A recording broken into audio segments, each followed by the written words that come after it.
ഞാൻ ബിഫോർ ഇതൊക്കെ സ്റ്റാർട്ട് ചെയ്യുന്നതിന് മുമ്പ് 2 അക്കാദമിക് സെഷൻ കഴിഞ്ഞിട്ടാണ് നമ്മളിപ്പോഴും ബ്രാൻഡിങ്ങിൻ്റെ ഒരു ലെവലിൽ നമ്മൾ അക്കാദമിക്കായിട്ടല്ലാതെ ബ്രാൻഡിങ്ങിനെ കുറിച്ച് എങ്ങനെ ചിന്തിക്കാം. അപ്പോൾ അതിനൊരു കഥ പറഞ്ഞ് ഞാൻ തുടങ്ങാം. ഇപ്പോൾ ഈ കഥ ഭയങ്കര വലിയ ഈ ബ്രാൻഡിങ്ങുമായി ബന്ധപ്പെട്ട കഥയൊന്നുമല്ല, പക്ഷേ ദാറ്റ് ഈസ് ഇവഞ്ച്വലി അതാണ് ബ്രാൻഡിങ് എന്ന് പറയും. പണ്ട് ഞാൻ ചെറിയ കുട്ടിയായിരുന്നപ്പോൾ വയനാട്ടിൽ നിന്ന് ഈ അമ്മ വീട്ടിൽ പോകുന്ന ഭയങ്കര രസമുള്ള പരിപാടിയാണ്. എൻ്റെ അമ്മ വീട് താമരശ്ശേരിയിലാണ്. അപ്പോൾ ഈ താമരശ്ശേരിയിലുള്ള അമ്മ വീട്ടിൽ കാണാൻ പോകുമ്പോൾ അപ്പോൾ അന്ന് നമ്മൾ പറയും, അമ്മ വീട്ടിലെത്തിയിട്ട് ഭക്ഷണം കഴിക്കുമ്പോൾ നമ്മൾ പറയും ഈ അമ്മമ്മയുടെ വല്യമ്മച്ചിയുടെ ഭക്ഷണം ഭയങ്കര ടേസ്റ്റാണ്. അപ്പോൾ ഈ വല്യമ്മച്ചിയുടെ ഭക്ഷണം കഴിക്കാൻ വേണ്ടിയിട്ടാണ് ഓരോ പ്രാവശ്യവും നമ്മൾ അമ്മയുടെ അടുത്ത് പോകുന്നത്. അപ്പോൾ ഇത് കഴിഞ്ഞ് കുറച്ച് വർഷങ്ങളെ കഴിഞ്ഞ് വല്യമ്മച്ചി മരിച്ചു.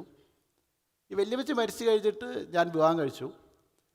അപ്പോൾ എൻ്റെ വീട്ടിൽ നിന്ന് എൻ്റെ അമ്മയുടെ വീട്ടിൽ പോകുമ്പം ഇതേ ഫീൽ ചെയ്യാട്ടാൻ തുടങ്ങി.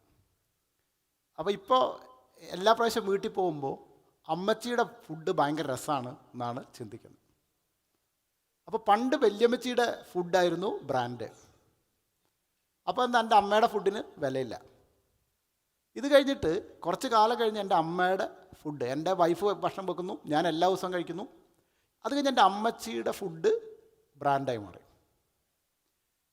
അപ്പോൾ വല്യമ്മച്ചി ഉണ്ടായിരുന്ന കാലത്ത് അമ്മച്ചി ബ്രാൻഡായിരുന്നില്ല, വല്യമ്മച്ചി മരിച്ചു കഴിഞ്ഞിട്ട് അമ്മച്ചി ബ്രാൻഡായി മാറി. സോ ഇതാണ് ഈ ബ്രാൻഡിങ്ങിൻ്റെ ഏറ്റവും എസെൻഷ്യൽ ആയിട്ടുള്ള ഒരു ലെസൺ. എന്തുകൊണ്ട് അമ്മച്ചി ബ്രാൻഡാവും? അപ്പോൾ ഇത് മനസ്സിലാക്കി കഴിഞ്ഞാൽ ബ്രാൻഡിങ്ങിൻ്റെ ഒരു 80% പ്രശ്നം അവിടെ തീരും. പിന്നെ നമ്മൾ ഈ സയൻസും സോളും എന്നും അന്വേഷിക്കാൻ നിൽക്കണ്ട. ഈ സയൻസും സോളൊക്കെ അന്വേഷിക്കാൻ ഭയങ്കര ബുദ്ധിമുട്ടാണ്. കാരണം തിയററ്റിക്കലി ഇപ്പോൾ നമ്മൾ പറഞ്ഞു നോക്കിക്കഴിഞ്ഞാൽ ഓരോ സാധനവും മനസ്സിലാക്കാൻ ബുദ്ധിമുട്ടുള്ളൊരു സാധനമാണ് എല്ലാം. അപ്പോൾ അതുകൊണ്ട് തന്നെ അമ്മച്ചിയും വല്യമ്മച്ചിയും എങ്ങനെ ബ്രാൻഡായി എന്ന് മനസ്സിലാക്കി കഴിഞ്ഞാൽ ബാക്കി എല്ലാ ബ്രാൻഡുകളുടെയും ഇൻഗ്രീഡിയൻറ്റ് സെയിം ആയിരിക്കും. ഓക്കെ.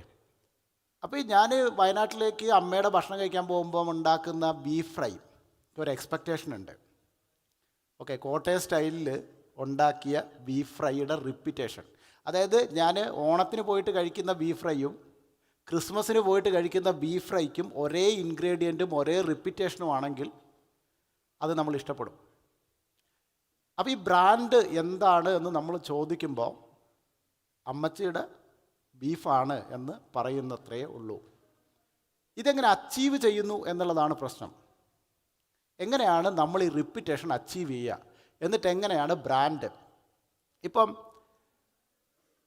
ഇതൊരു പരസ്യമാണ്.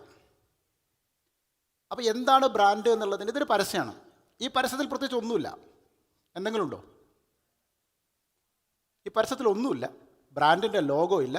പക്ഷേ ഈ പരസ്യം, ഇത് നോർവേയിലോ മറ്റോ നടന്ന ഒരു പരസ്യമാണ് കഴിഞ്ഞ വർഷം 2025. ഈ പരസ്യത്തിൻ്റെ എൻഡിൽ, ഈ പരസ്യം ഇറങ്ങിയതിൻ്റെ പിറ്റേന്ന് മുതൽ അവരുടെ സ്റ്റോറിൽ 600% ഗ്രോത്ത് ഉണ്ടാക്കിയ ഒരു പരസ്യമാണ്. ഈ പരസ്യത്തിൽ സംഭവിച്ചത്, ഈ പരസ്യത്തിനടുത്തൊരു സ്മെല്ലുണ്ട്. വേറെ ഒന്നുമില്ല, ഒരു സ്മെല്ല് മാത്രമുണ്ട്. മക്ഡൊണാൾഡ്സിൻ്റെ ബർഗറിൻ്റെ ഒരു സ്മെല്ല്. അപ്പോൾ ഇതിലൂടെ പോയവനൊക്കെ ഈ സ്മെല്ല് കൊണ്ട് കഴിക്കാൻ തോന്നും. അങ്ങനെ ഓട്ടോമാറ്റിക്കലി അന്ന് വൈകുന്നേരം ആകുമ്പോഴേക്കും ഇവർ മക്ഡൊണാൾഡിൻ്റെ ഒരു സ്റ്റോറിലെത്തും. അപ്പം ബ്രാൻഡിനെ കുറിച്ചുള്ള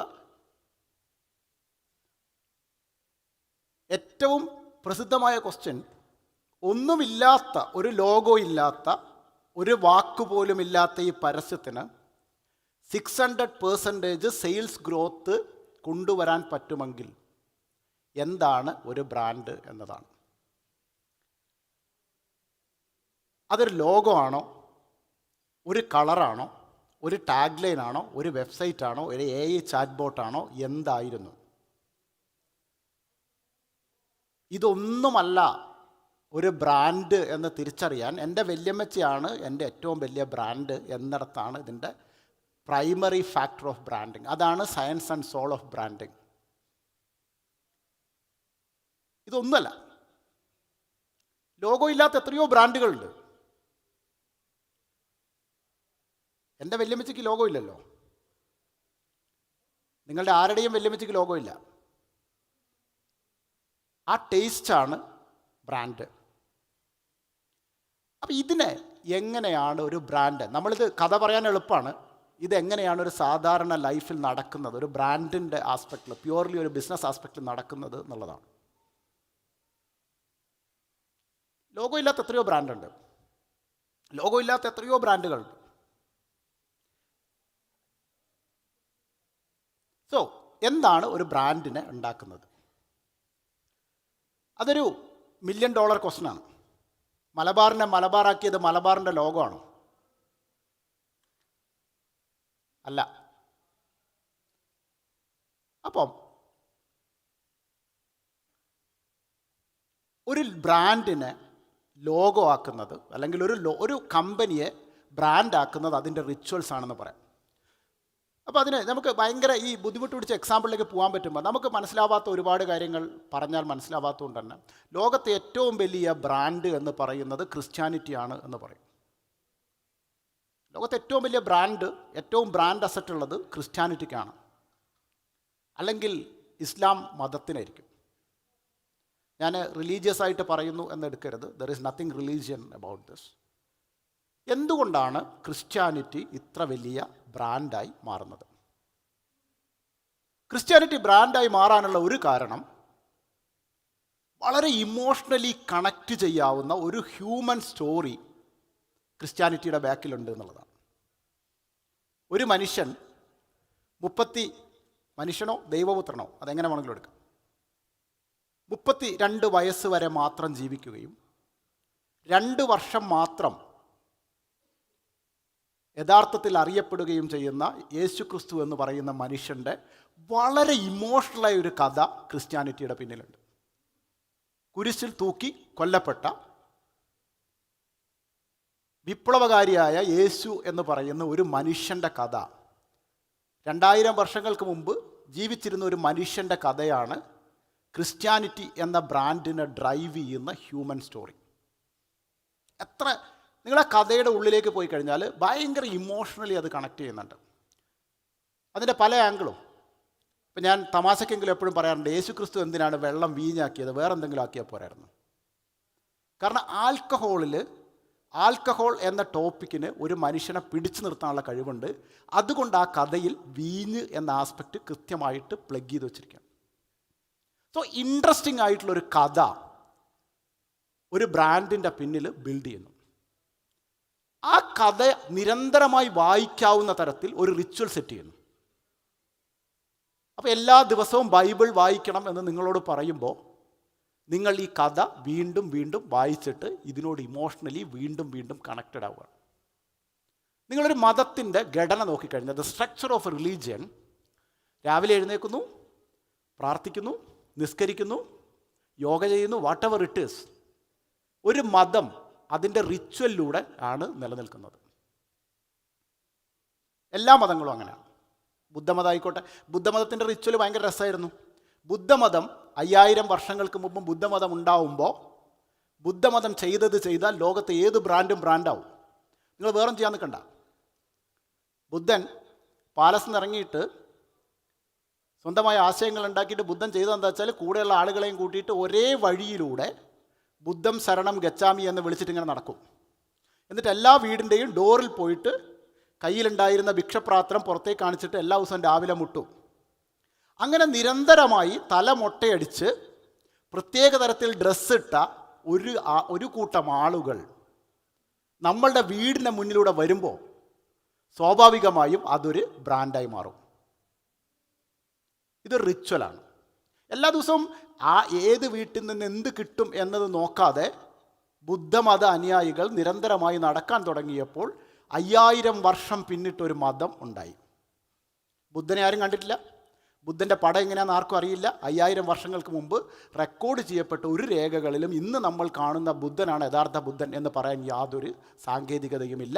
പക്ഷേ അവിടെ ഒരു സിമ്പൽ ക്രിയേറ്റ് ചെയ്യപ്പെടുന്നു, ഒരു മെസ്സേജ് ക്രിയേറ്റ് ചെയ്യപ്പെടുന്നു, ഒരു ബ്രാൻഡ് മെസ്സേജ്. ബുദ്ധം ശരണം ഗച്ഛാമി എന്ന് പറഞ്ഞുകൊണ്ട് ഇത്ര വർഷങ്ങൾ നിലനിൽക്കുന്ന ഒരു മെസ്സേജ് ക്രിയേറ്റ് ചെയ്യപ്പെടുന്നു, ഒരു സ്റ്റോറി ക്രിയേറ്റ് ചെയ്യപ്പെടുന്നു.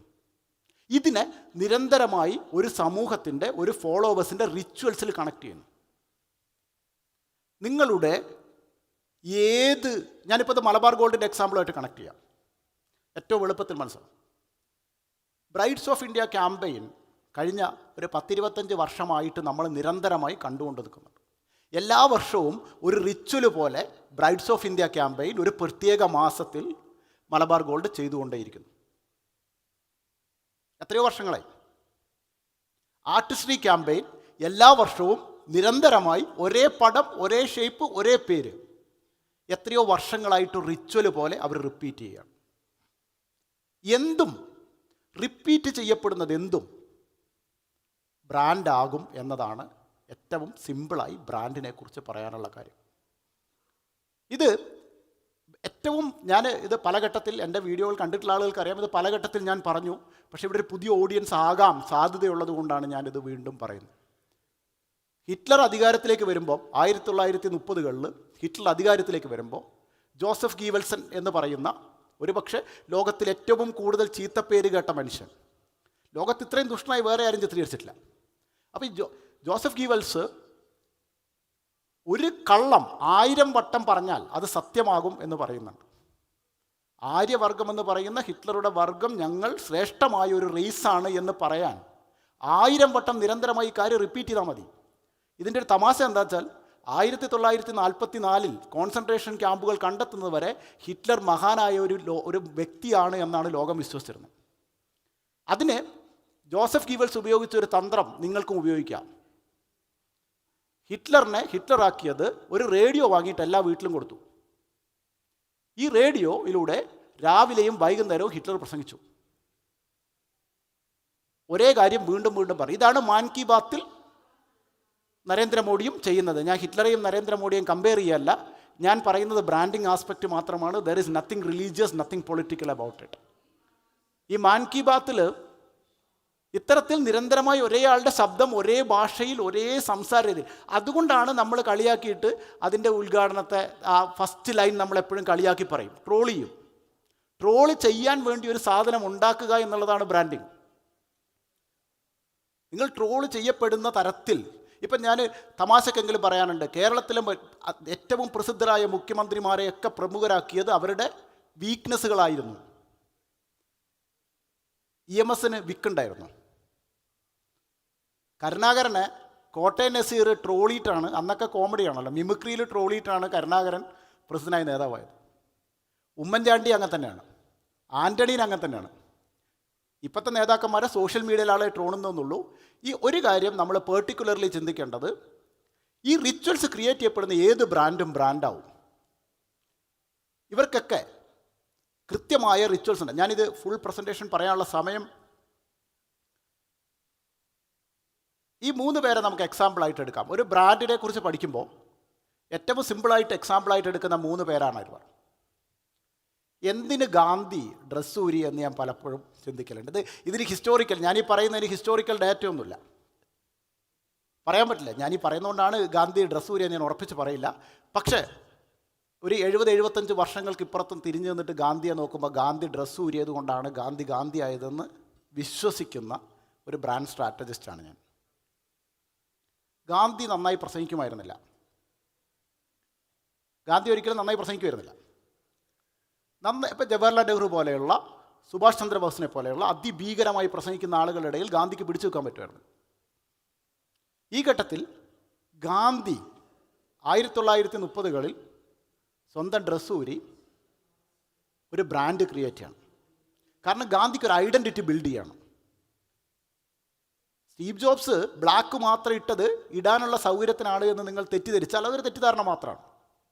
സ്റ്റീവ് ജോബ്സ് ബ്ലാക്കിൽ കൈയുള്ള ഡ്രസ്സ് ഇട്ട്, ഈ ഡ്രസ്സിൽ ഇതേപോലെ മാത്രമേ എന്നെ കാണൂ എന്ന് എസ്റ്റാബ്ലിഷ് ചെയ്യുന്നത് ഞാൻ നേരത്തെ പറഞ്ഞ റിച്വലിൻ്റെ കണ്ടിന്യൂറ്റിയാണ്. ഗാന്ധി ആ ഒരു റിച്വൽ ക്രിയേറ്റ് ചെയ്യാൻ വേണ്ടിയാണ് ഡ്രസ്സ് ഊരിയിട്ട് എന്ത് ചെയ്തത്. ഹിറ്റ്ലർ അങ്ങനെ തന്നെയാണ്. ഈ സച്ചിനെ ബാറ്റ് ചെയ്ത ആളുകൾക്ക്, സച്ചിൻ ബാറ്റ് ചെയ്യുന്ന കണ്ടവർക്കറിയാം, സച്ചിൻ ഒരേ തരത്തിൽ മാത്രമേ എപ്പോഴും റിപ്പീറ്റ് ചെയ്യുള്ളായിരുന്നു. അങ്ങനെ തന്നെ ഓരോ ആളുകളെ നിങ്ങൾ നോക്കി, ഒരു ബ്രാൻഡ് എന്ന് പറയുന്നത് ഇൻ എഫക്റ്റിൽ നിങ്ങളെ തന്നെ നിരന്തരമായി റിപ്പീറ്റ് ചെയ്തുകൊണ്ടിരിക്കുക എന്നുള്ളതാണ്. പക്ഷേ ഒരു ഏജൻസി റൺ ചെയ്യുന്ന ആൾ, കഴിഞ്ഞ ഒരു 10-20 വർഷമായിട്ട് ഏജൻസി റൺ ചെയ്യുന്ന ആൾ എന്ന രീതിയിൽ എല്ലാ ബിസിനസ് ഓണേഴ്സും കാണിക്കുന്ന ഒരു വലിയ മണ്ടത്തരം, നിങ്ങളുടെ ഏജൻസിനോട് പോയിട്ട് 250 ക്രിയേറ്റീവ് ഉണ്ടാക്കാൻ പറയുന്നു എന്നുള്ളതാണ്. നിങ്ങളൊരു ഏജൻസിനോട് 5 ക്രിയേറ്റീവ് ഉണ്ടാക്കുകയും അതിന് 5 മില്യൺ റീച്ച് എത്തിക്കാൻ പറയുകയും ചെയ്യുകയാണെങ്കിൽ നിങ്ങൾ ബ്രാൻഡാവും. നേരെ തിരിച്ച് നിങ്ങൾ 5 മില്യൺ ക്രിയേറ്റീവ് ഉണ്ടാക്കുകയും 5 വ്യൂ ഉണ്ടാക്കുകയും ചെയ്താൽ you never be a brand. You just have to repeat yourself. അപ്പം ഇത്തരത്തിൽ ഇവരെ ആർക്കെങ്കിലും അറിയോ? അറിയില്ല, ഞാൻ ചോദിക്കുന്നില്ല. ധാരാളം എനിക്കും അറിയില്ല, ഗൂഗിൾ നിർത്തിട്ടാ. ഇവരെ അറിയാത്തതും ഗാന്ധി അറിയുന്നതും ഗാന്ധി സ്വയം റിപ്പീറ്റ്. അതിന് വേറെ പല ഫാക്ടേഴ്സ് ഉണ്ട്. അത് വളരെ ഡീറ്റെയിൽ ആയിട്ടുള്ള ഒരു ബ്രാൻഡിങ്ങിൻ്റെ. So what I want to tell you today, ഒരു lesson if you want to take. നിങ്ങൾ ബ്രാൻഡിങ് എന്ന് പറയുന്നത് ഒരുപാട് കാര്യങ്ങൾ ചെയ്യുന്നതല്ല, ഒരുപാട് കാര്യങ്ങൾ ചെയ്യണ്ട എന്ന് വെക്കുന്നതാണ് ബ്രാൻഡിങ് എന്ന് പറയുന്നത്. അതിൻ്റെ ഒരു എക്സാമ്പിൾ ഞാൻ പറയാം. ഗാന്ധിയുടെ എക്സാമ്പിൾ തന്നെ പറയാം. ഗാന്ധിക്ക് എത്ര തരം ഡ്രസ്സ് ഇടായിരുന്നു? ഒരു 30-35 വർഷം ഗാന്ധി ഡ്രസ്സ് ഇടാതെ ജീവിച്ചിട്ടുണ്ടാവും. എത്ര വെറൈറ്റി ഡ്രസ്സ് വന്നിട്ടുണ്ടാവും ആ കാലത്ത്. ഇത് വേണ്ട എന്ന് വെക്കും. ഇതിനൊരു റിയൽ ബ്രാൻഡ് ലൈഫ് എക്സ്പീരിയൻസിൽ നമുക്കൊന്ന് അനലൈസ് ചെയ്ത് നോക്കാം. സാംസങ്ങും ആപ്പിളും തമ്മിലുള്ള വ്യത്യാസം എന്താ? സാംസങ്ങും ആപ്പിളും തമ്മിലുള്ള ഞാൻ കണ്ടിട്ടുള്ള വ്യത്യാസം നിങ്ങൾക്ക് ഒബ്ജക്റ്റ് ചെയ്യാം. ഞാനൊരു ടെക്നോളജി ഫോളോ ചെയ്യുന്ന ആളൊന്നുമല്ല. പക്ഷേ എൻ്റെ അഭിപ്രായത്തിൽ ആപ്പിളും സാംസങ്ങും തമ്മിലുള്ള മേജർ വ്യത്യാസം, ആപ്പിളിൽ ഒരു തേങ്ങയും കിട്ടൂല എന്നുള്ളതാണ്. PDF കിട്ടൂല, വേർഡ് കിട്ടൂല. ഒരു 90% സാധനങ്ങളും വേണ്ട എന്ന് വെച്ചപ്പോൾ ആപ്പിൾ വലിയ ബ്രാൻഡാവുകയും എല്ലാം ഫ്രീ ഓഫ് കോസ്റ്റിൽ കൊടുക്കാം എന്ന് തീരുമാനിച്ചപ്പോൾ എന്ത് സംഭവിച്ചു? സാംസങ് ചെറിയ ബ്രാൻഡാവുകയും ചെയ്തു. ബ്രാൻഡ് വാല്യൂയുടെ കേസിൽ I M not talking about the business volume. സാംസങ്ങിനെ ആരും ബ്രാൻഡായിട്ട് കാണുന്നില്ല. സാംസങ്ങിനെ ഫോണായിട്ടേ കാണുന്നുള്ളൂ. ഈ 100 കൂട്ടം കാര്യങ്ങൾ വേണ്ട, എനിക്ക് കളർ റെഡ് വേണ്ട, ഇപ്പോൾ ലാസ്റ്റ് ഒരു ഓറഞ്ച് കയറ്റിയിട്ടുണ്ട്, എന്താ സംഭവിക്കാമെന്നറിയില്ല, let's wait. Apple is losing its brand value എന്ന് നമുക്ക് that's a totally different discussion. So അപ്പം ഈ 100 കൂട്ടം കാര്യങ്ങൾ വേണ്ടാന്ന് വെക്കുകയും ഞാൻ വെള്ള കളറിൽ ഗ്രേയിൽ ഈ ഫോണ്ടിൽ ഇങ്ങനെ ഷാഡോ ഇല്ലാതെ ഇങ്ങനെ മാത്രമേ എഴുതൂ എന്ന് തീരുമാനിക്കുമ്പോൾ നിങ്ങൾ ബ്രാൻഡാവുകയും 100 കൂട്ടം ആപ്പുകൾക്ക് ഞാൻ പെർമിഷൻ കൊടുക്കില്ല എന്ന് തീരുമാനിക്കുകയും ചെയ്യുമ്പോൾ നിങ്ങൾ ബ്രാൻഡ് ആവുന്നുണ്ട് എങ്കിൽ നിങ്ങളുടെ ചെയ്യുന്ന കാര്യങ്ങളിൽ എത്ര കാര്യം വേണ്ട എന്ന് വെക്കാൻ നിങ്ങൾക്ക് പറ്റുന്നു, അവിടെ നിങ്ങൾ ബ്രാൻഡാവും. Just do one thing. ഏത് കാര്യം, നമുക്ക് എത്രയോ എക്സാമ്പിൾസ് എടുക്കാം. വേണ്ട എന്ന് വെക്കുമ്പോൾ മാത്രമേ ബ്രാൻഡ് ക്രിയേറ്റ് ചെയ്യപ്പെടുള്ളൂ. നിങ്ങൾ എന്തൊക്കെ ചെയ്താലും എന്തൊക്കെ ചെയ്യുന്നില്ല എന്നുള്ളതാണ് ബ്രാൻഡിൻ്റെ ക്രിയേഷൻ. ഞാൻ എപ്പോഴും ഈ ബ്രാൻഡുകളുമായിട്ട് സംസാരിക്കുമ്പോൾ എനിക്ക് തോന്നിയിട്ടുള്ള ഒരു കാര്യം, അവർക്ക് വീണ്ടും വീണ്ടും വേറെ വേറെ കളറിൽ കാണണം, വേറെ വേറെ ഫോണ്ടിൽ കാണണം, വേറെ വേറെ സ്റ്റൈലിൽ കാണണം. Why? You just repeat yourself. പക്ഷേ വേണ്ട എന്ന് വെക്കാൻ നമുക്ക് പറ്റില്ല. അത് ഞാൻ പറഞ്ഞത് not only about branding, I M talking about your product. ഇത് ബ്രാൻഡിങ് എന്ന് പറഞ്ഞാൽ എന്താണ് എന്നുള്ളതിൻ്റെ ഏറ്റവും സിമ്പിളായ എക്സാമ്പിൾ, നിങ്ങളുടെ ഉള്ളിലൊരു ബ്രാൻഡ് ഉണ്ടായിട്ട് മാത്രമേ പുറത്തേക്ക് എടുക്കാൻ പറ്റുള്ളൂ. നിങ്ങൾക്ക് ഇല്ലാത്തൊരു ബ്രാൻഡ് ഒരിക്കലും പുറത്തേക്ക് എടുക്കാൻ പറ്റില്ല. ഇത് ആക്ച്വലി ഒരു ഓപ്പറേഷണൽ സിസ്റ്റം മാത്രമാണ്, ഒരു പ്രൊഡക്റ്റ് സിസ്റ്റം, ഡെലിവറി സിസ്റ്റം മാത്രമാണ്. ഈ ബ്രാൻഡ് അതിൻ്റെ DNA ആ ഫൗണ്ടറുടെ ഉള്ളിൽ തുടങ്ങി ഫൗണ്ടറുടെ കൂടെയുള്ള 15 പേരിൽ എത്തിക്കാൻ പറ്റാത്ത ഒരു ബ്രാൻഡിനും 15,000 പേരുടെ അടുത്തോ 20,000 പേരുടെ അടുത്തോ എത്തിക്കാൻ പറ്റില്ല. So brand is A core, നമ്മുടെ ഉള്ളിലുണ്ടാവേണ്ട ഒരു സാധനമാണ്. ബ്രാൻഡിങ് സെയിൽസ് ഇൻക്രീസ് ചെയ്യൂ. ബ്രാൻഡിങ് ഇല്ലാതെയും കമ്പനികൾക്ക് മുന്നോട്ട് പോയിക്കൂടെ? ഇതൊരു ബ്രാൻഡിങ് എന്നുള്ളതിനെക്കുറിച്ചുള്ള ഏറ്റവും വലിയ തെറ്റിദ്ധാരണ, ബ്രാൻഡിങ് എന്നുള്ളത് അഡ്വർടൈസിങ്ങുമായി ബന്ധപ്പെട്ട് റിലേറ്റ് ചെയ്ത് നിൽക്കുന്ന ഒരു സാധനമാണ് എന്നുള്ളതാണ്. ബ്രാൻഡിങ്ങും അഡ്വർടൈസ്മെൻറ്റും സത്യത്തിൽ ടോട്ടലി ഡിഫറെൻ്റ് ആയിട്ടുള്ള 2 കോമ്പോണൻസ് ആണ്. അതിനൊരിക്കലും ഒരേ തട്ടിൽ നിർത്തരുത്. കാരണം ഇപ്പോൾ നമ്മൾ 4P പോലുള്ള പ്രിൻസിപ്പിൾസ് നോക്കുകയാണെങ്കിൽ ഈ പ്രൊഡക്റ്റും പൊസിഷനും തീരുമാനിക്കുന്നതാണ് brand. Promotion is a totally different segment. പ്രൊഡക്റ്റും പൊസിഷനും ചേർന്ന് നിൽക്കുന്ന ഒരു സാധനത്തെയാണ് നമ്മൾ ബ്രാൻഡിങ് എന്ന് പറയുക. ഇപ്പം നമ്മൾ നാടൻ ഭാഷയിൽ പറയുമല്ലോ, അരി പത്തായത്തിലുണ്ടെങ്കിൽ എലി കൊല്ലത്തുനിന്നും വരും. ഒരു ബ്രാൻഡ് പരാജയപ്പെടുന്നുണ്ടെങ്കിൽ അതിൻ്റെ കാരണം അതിൻ്റെ ആഡ് സ്പെൻഡ് അല്ല, അതിൻ്റെ പൊസിഷനിങ് ആയിരിക്കും. നിങ്ങളുടെ പൊസിഷനിങ് തെറ്റിപ്പോയാൽ മാത്രമേ ബ്രാൻഡ് പരാജയപ്പെടുള്ളൂ. ഒരിക്കലും പരസ്യം ചെയ്തില്ല, പ്രൊമോട്ട് ചെയ്തില്ല എന്നുള്ളത് കൊണ്ട് ഒരു ബ്രാൻഡും പരാജയപ്പെടില്ല. So when you look at your product, your brand, നിങ്ങൾ ഒരു കാര്യം ചിന്തിക്കുക, നിങ്ങൾ എവിടെയാണ് പൊസിഷൻ ചെയ്യുന്നത്. ഈ പൊസിഷനിങ് ആണ് ആക്ച്വലി നേരത്തെ പറഞ്ഞ വേണ്ടാതെ വെക്കൽ എന്ന് പറയുന്നത്. ഞാൻ ഹയാത്ത് പൊസിഷൻ ചെയ്തിട്ടുണ്ട്. നമുക്കിതൊരു എക്സാമ്പിളായിട്ട് എടുക്കാം. ഈ ബ്രാൻഡ് എന്താണെന്ന് എല്ലാവർക്കും അറിയാം. ഹയാത്തിൻ്റെ പൊസിഷനിങ് എന്താണെന്ന് എല്ലാവർക്കും അറിയാം. ആർക്കാണ് ഇവിടെ വരാൻ പറ്റുക എന്ന് എല്ലാവർക്കും അറിയാം. ഇപ്പം ഞാനൊരു ടിപ്പിക്കൽ എക്സാമ്പിൾ, എന്തുകൊണ്ടാണ് മീഡിയ വൺ ഇത് ഹയാത്തിൽ കൊണ്ടുവച്ച്? ഇതിലും വലിയ വെന്യൂ പുറത്ത് കിട്ടാനായിട്ടാണ്. ഇവിടെ അവരൊരു ബ്രാൻഡ് അസോസിയേഷൻ ബിൽഡ് ചെയ്യുകയാണ്. Actually this is something called brand association in technical terms of branding. Media one അവരുടെ ബ്രാൻഡ് വാല്യൂ ഹയാത്ത് എന്ന ബ്രാൻഡ് വാല്യൂടെ അസോസിയേറ്റ് ചെയ്യാൻ വേണ്ടിയിട്ടാണ് ഹയാത്തിൽ കൊണ്ടുവച്ചത്. It is not about this facility. It is not about this functional benefits of sitting here. It is all about they are creating, two brands are creating association, and by which they are building a perception, which is very critical to a positioning statement. Hyatt ഒരു positioning create ചെയ്തിട്ടുണ്ട്. Media one ഈ conclave നടത്തുമ്പോൾ ഇത് ഹയാത്തിൽ നടത്തുന്നു എന്ന് പരസ്യം ചെയ്യും. Because by which your conclave is elevated to a different position. അപ്പം ഈ ഇവൻറ്റും ഹയാത്തിലാണ് നടക്കുന്നത് എന്ന് പറഞ്ഞിട്ടാണ് ബ്രാൻഡ് ചെയ്യപ്പെടുക. This is a perceived quality. If I get time, I will take you to what is perceived quality, how it is built, and how a perceived quality is being communicated to the end audience, which is known as branding in technical terms. ഞാൻ പല സ്ഥലത്ത് പറഞ്ഞിട്ടുള്ള example. I am trying to push me hard because I have a time limitations in effect. So you all know this term.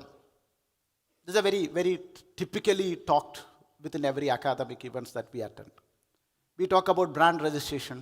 You know what is brand registration? Brand registration is something that somebody knows your brand by name. Brand awareness is something that they know your product by hearing your brand name. Brand recall is something that if they talk about one product, and they know your name in association with this particular product, is not brand recall. And then last one is top of the mind recall. And if you look at branding, is a process by which you are starting from a brand registration to the top of the mind recall. What is top of the mind recall is the ultimate. You are getting 70% of the market share is something that is going to be a top of the mind recall. So what is the top of the mind recall? The best hotel in Kochi, immediately you will know Marriott and Hyatt. This is called top of the mind recall. നിങ്ങളുടെ ഒരു പ്രോഡക്റ്റിനെ കുറിച്ച് ആലോചിക്കുമ്പോൾ തന്നെ നിങ്ങളുടെ മനസ്സിൽ വരുന്ന ബ്രാൻഡുകളുടെ പേരിനെയാണ്. ഇപ്പം നിങ്ങൾ ഉടനെ ഒരു ഹോസ്പിറ്റലിൽ പോകണം, you remember the name of Aster, you remember the name of Lakeshore may be. So every brand wants to be building this top of the mind recall in the ആ പ്രോസസ്സിലേക്കാണ് എല്ലാവർക്കും. It's very difficult. നിങ്ങൾ ഇപ്പം I am asking you chocolate. ഒരു 70% of the people when I ask chocolate, നിങ്ങൾ ഏതായിരിക്കും ഓർത്തിട്ടുണ്ടാവുക? Dairy Milk, Cadbury, and they have a market share of 78%. And if you look at adhesive, ഇപ്പം ഞാൻ adhesive മാർക്കറ്റിനെ കുറിച്ച് നിങ്ങൾ ഫെവിക്കോളിനെ മാത്രമേ ഓർക്കുള്ളൂ. They have a market share of may be 80+. And that is what is top of the mind recall. And every brand through its communication, through its advertising, through its, they want to build this top of the mind recall. Not that easy. But you have to go through every stage of it. നിങ്ങൾക്ക് brand registration ഉണ്ടോ, brand awareness ഉണ്ടോ, brand recall ഉണ്ടോ. And whenever you look at your brand and branding and communication, ഇതിലേത് സ്റ്റേജിലാണ് നിങ്ങൾ നിൽക്കുന്നത് എന്ന് നിങ്ങൾ ടെസ്റ്റ് ചെയ്തിട്ടുണ്ടോ? ഇതൊരു ഭയങ്കര ക്രിട്ടിക്കലായ ഒരു പ്രോബ്ലമാണ്. കാരണം ഞാനും നിങ്ങളും തമ്മിൽ സംസാരിക്കുന്നവർക്കൊക്കെ എൻ്റെ ബ്രാൻഡ് അറിയാം, എൻ്റെ ബ്രാൻഡിനെ കുറിച്ച് ഇതാണ് ഫീഡ്ബാക്ക്. പക്ഷേ അതൊരു ജനറൽ ഫീഡ്ബാക്ക് ആയിക്കോണമെന്നില്ല. So I'm trying to push some of these slides. This is something that very typically I want to talk to you today. എല്ലാവരും പറയും, ഇപ്പം ഞാൻ ആസ് എ ബ്രാൻഡ് മാർക്കറ്റിയോ പലപ്പോഴും I meet people, not very often, but whenever I can meet new people, I try to meet them and listen to them. One thing is common across the briefing from a founder to a marketer to a director to a CEO. My product is the best product in the world. Everybody tells that. ഇവിടെ ഇരിക്കുന്ന ഓരോ ആളും about your product, about your service, you think that your product is the best product in the world. This is one line is going to be similar across all briefings that I get. Quality, ഭയങ്കര എൻ്റെ പ്രൊഡക്റ്റിന് ഭയങ്കര ക്വാളിറ്റിയാണ്. But as a customer, എന്നോട് ഒരു hospital, I am taking an example of a hospital, അവർ പറയുകയാണ് my clinical outcome is the best, talking about a cardiac surgery. അവർ പറയുകയാണ് എൻ്റെ കാർഡിയാക് സർജറിയാണ് best. How do I know that this guys cardiac surgery is the best? As a customer I M talking about. അറിഞ്ഞൂടാ, പുള്ളി എന്തോ കീറി. So let's talk about open heart surgery. പുള്ളി മൊത്തം പൊളിച്ച് എന്തൊക്കെയോ ചെയ്ത് അവിടുത്തെ ബ്ലോക്ക് ഒഴിവാക്കി തിരിച്ച് സ്വിച്ചിട്ട് എന്നെ വീട്ടിൽ വിട്ട്. I don't know what happen because I was unconscious during the time of the surgery. എന്നിട്ട് ഡോക്ടർ പറയാണ് എൻ്റെ സർജറിയാണ് best. In that case forget about cardiac surgery. ഇന്ന് നിങ്ങൾ രാവിലെ കഴിച്ച പുട്ട് വാങ്ങിയ ബ്രാൻഡ്, പുട്ടുപൊടി വാങ്ങിയ brand, this brand tells you that this is the best പുട്ടുപൊടി. How do you know this is the best പുട്ടുപൊടി? As a customer, not I M not talking about A researcher, I M not talking a product developer. കസ്റ്റമർക്ക് എങ്ങനെ മനസ്സിലാവും ഇത് best പുട്ടുപൊടിയാണ്? This is a typical problem that every brand face when they talk about their product. So this is where the perceived quality is playing a role. ഇപ്പോൾ അരിയുടെ കേസിൽ I am just casually throwing an idea. ഈ അരിയുടെ കേസിൽ അരി നല്ലതാണോ ചീത്തയാണെന്ന് പലപ്പോഴും ആളുകൾ തിരിച്ചറിയുന്ന വേവിനെ നോക്കിയിട്ടാണ്. Am I right? വേവ് കൂടുതലാണോ കുറവാണോ എന്ന് നോക്കിയിട്ടാണ് അരിയുടെ പെർസീവ്ഡ് ക്വാളിറ്റി ബിൽഡ് ചെയ്യുന്നത്. അപ്പം അവർക്ക് കൺവീനിയൻസിനെയാണ്, അവർ ആ കൺവീനിയൻസിനെ വെച്ചിട്ട് അവർ ക്വാളിറ്റി റീഡിഫൈൻ ചെയ്ത് കളയും. So we should understand how my customer perceive. ഇപ്പം ഞാൻ ഒരു എക്സാമ്പിൾ ഓഫ് ദിസ് കേരളത്തിലെ ഏറ്റവും നല്ല തേങ്ങ ഇതാണ് എന്ന് ഞാൻ പറയണം. അല്ലാന്ന് നിങ്ങൾക്ക് പറയാൻ പറ്റില്ല. പറ്റുമോ? It's very difficult to tell whether this is the best coconut or the other one is the best coconut. Nobody knows. ഇതിങ്ങനെ പറയുമ്പോൾ ഒരു മണ്ടത്തരായിട്ട് എല്ലാവർക്കും തോന്നും. പക്ഷേ ഇത് വേറൊരു എക്സാമ്പിളാ. ഇത് കണ്ടിട്ട് ഞാൻ പറയുകയാണ് ഇതൊരു പട്ടിയാണ്, ഒരു പരസ്യം കൊടുക്കുകയാണ്, ഇതൊരു പട്ടിയാന്ന് പറയുന്നു. സോ ഇവിടെ നിങ്ങൾ എന്താണ്, ഇതിവിടെ നിങ്ങൾ എങ്ങനെ കമ്മ്യൂണിക്കേറ്റ് ചെയ്യും? ഇത് ഞാൻ ഈ പരസ്യം കാണിച്ചിട്ട് പറയുകയാണ് ഇതാണ് ലോകത്തിലെ ഏറ്റവും പവർഫുൾ പട്ടി എന്ന് പറയും. നിങ്ങളിതൊരു 85% വിശ്വസിക്കും. വൈ? ബിക്കോസ് ആ പട്ടീൻ്റെ കൂടെ ഉള്ളത് ക്രിസ്ത്യാനോ റൊണാൾഡോ ആണ്. ക്രിസ്ത്യാനോ റൊണാൾഡോയ്ക്ക് ലോകത്തെ ഏറ്റവും പവർഫുള്ളായ പട്ടിയെ വാങ്ങാം എന്ന് നിങ്ങൾക്കൊരു പെർസെപ്ഷൻ ഈസി ആയിട്ട് എനിക്ക് ബിൽഡ് ചെയ്യാൻ പറ്റും. ഈവൻ ഇഫ് സത്യമല്ലെങ്കിലും ക്രിസ്ത്യാനോ റൊണാൾഡോയുടെ ബ്രാൻഡിൻ്റെ പെർസെപ്ഷൻ എനിക്ക് പട്ടിയിലേക്ക് ട്രാൻസ്ഫർ ചെയ്യാൻ പറ്റും. So when you talk your quality, try to relate to your customer. ഇതിനാണ് ശരിക്കും പറഞ്ഞാൽ നമ്മൾ ഈ ബ്രാൻഡ് അംബാസഡേഴ്സിനെ യൂസ് ചെയ്യുന്നത്. This is a simple reason why ഈ ബ്രാൻഡ് അംബാസഡർ ഉണ്ടെങ്കിലും ഇല്ലെങ്കിലും ബ്രാൻഡ് വളരും. ഈ ബ്രാൻഡ് അംബാസഡർ ഉണ്ടെങ്കിൽ ഒരേ ഒരു അഡ്വാൻറ്റേജ്, ഈ പെർസീവ്ഡ് ക്വാളിറ്റി കമ്മ്യൂണിക്കേറ്റ് ചെയ്യാൻ എളുപ്പമാണ്. മോഹൻലാലും ഒരു ബ്രാൻഡും അസോസിയേറ്റ് ചെയ്താൽ മോഹൻലാലിൻ്റെ perceived value will automatically getting associated with the brand that you work with. Agree? So അതിനാണ് നമ്മൾ ഈ ബ്രാൻഡ് സെലിബ്രിറ്റികളെ സ്വതവേ യൂസ് ചെയ്യുന്നത്. അതിൻ്റെ അപ്പുറത്തേക്ക് സെലിബ്രിറ്റീസിന് റോളൊന്നുമില്ല. ഡയറി മിൽക്കിന് സെലിബ്രിറ്റി ഇല്ല. ഡയറി മിൽക്കിന് അവരുടെ പെർസീവ്ഡ് ക്വാളിറ്റി കമ്മ്യൂണിക്കേറ്റ് ചെയ്യാൻ പറ്റുന്നുണ്ട്. ലവിന് വേണ്ടി നിങ്ങൾ എത്ര ദൂരം പോകും? How far you go for your love.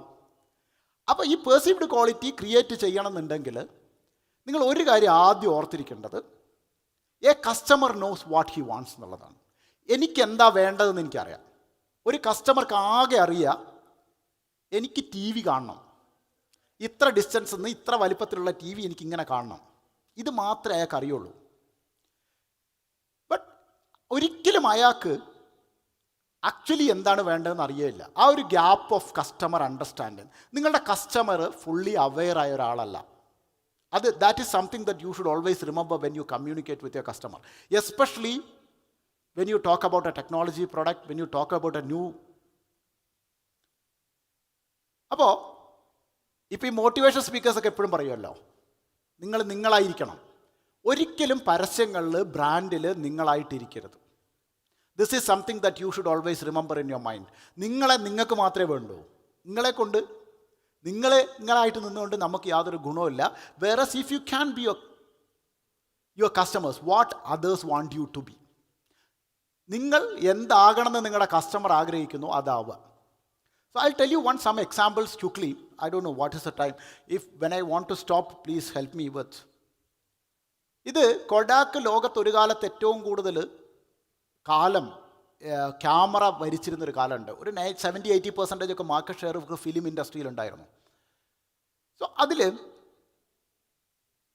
ഇത് ആദ്യമായിട്ട് പ്രസ് ബട്ടൺ വരുന്ന സമയത്ത്, ഇത് ഇൻസ്റ്റൻറ്റ് ഫോട്ടോഗ്രാഫിയുടെ ഫസ്റ്റ് ഇൻസ്റ്റൻസ് ഓഫ് ഇൻസ്റ്റൻറ്റ് ഫോട്ടോഗ്രാഫിയിൽ വന്ന സമയത്ത് ഇവർ കൊടുത്തൊരു പരസ്യത്തിൽ പറഞ്ഞ വാചകങ്ങൾ, I'm trying to talk how perceived quality is being communicated through a brand communication. You press the button, we do the rest. ആകെ കസ്റ്റമർക്ക് അറിയുന്നത് ഇതിവിടെ കിട്ടുന്നൊരു ഗുണം എന്താണെന്ന് വെച്ചാൽ, നിങ്ങൾ ഞെക്കിയാൽ മതി, ബാക്കി ഞങ്ങൾ ചെയ്തോളും. ഇതാണ് ഈ പരസ്യത്തിൻ്റെ ഓവറോൾ, ഈ പരസ്യത്തിൻ്റെ സാധനം. അതുവരെ എന്താ വെച്ചാൽ കൊണ്ടുപോകണം, കഴുകണം, അങ്ങനെ എന്തൊക്കെയോ ഉണ്ട്. It is A very simple act. ഇവരെന്താ വെച്ചാൽ കഴുകി കൊടുക്കും.